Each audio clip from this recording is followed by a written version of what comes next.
Carcasse di auto, testimoni di incidenti gravi, spesso, troppo spesso mortali, immagini shock e testimonianze social di ragazzi rimasti feriti, segnati per sempre. Sarà una campagna senza sconti quella che la Regione del Veneto porterà avanti nel 2020 per invertire il trend degli incidenti stradali, tornato a crescere negli ultimi anni, causa soprattutto la disattenzione da cellulare. A dirlo il governatore del Veneto Luca Zaia, autore di iniziative simili quando era presidente della provincia di Treviso, a confermarlo la fredda statistica. Nel 2018 solo in Veneto ci sono stati oltre 14.000 incidenti con almeno un ferito, quasi il 2% in più rispetto al 2017, 311 morti, numeri che nel 2019 sono già stati superati a inizio dicembre, tanti i giovani.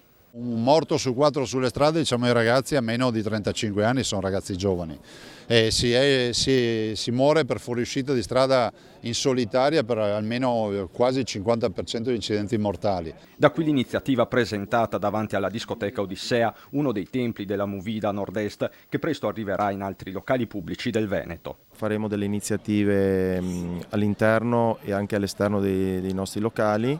Partendo appunto da questo messaggio shock che sono le autovetture, ma metteremo anche delle moto incidentate in modo che appena uno arriva subito abbia un grosso shock appunto visivo. Visto l'incremento dopo tanti anni di calo dei morti sulle strade, c'è stato un incremento negli ultimi tempi, quindi è necessario tornare evidentemente con queste campagne che devono essere necessariamente shock, altrimenti non sono efficaci. E nella campagna saranno coinvolti anche i familiari delle vittime. Incontrerò la signora Laugeni, la mamma di uno dei 4 ragazzi che hanno perso la vita a Jesolo. Incontro spesso i genitori o familiari o parenti di vittime della strada. Penso che questa campagna serva anche per, come si può dire, evitare che qualcun altro perda la vita. E da Zaia arriva un appello diretto ai giovani e non solo, in vista del Capodanno. Ragazzi, dico fate attenzione, occhio al telefonino, occhio alle distrazioni, guidate con assoluta attenzione,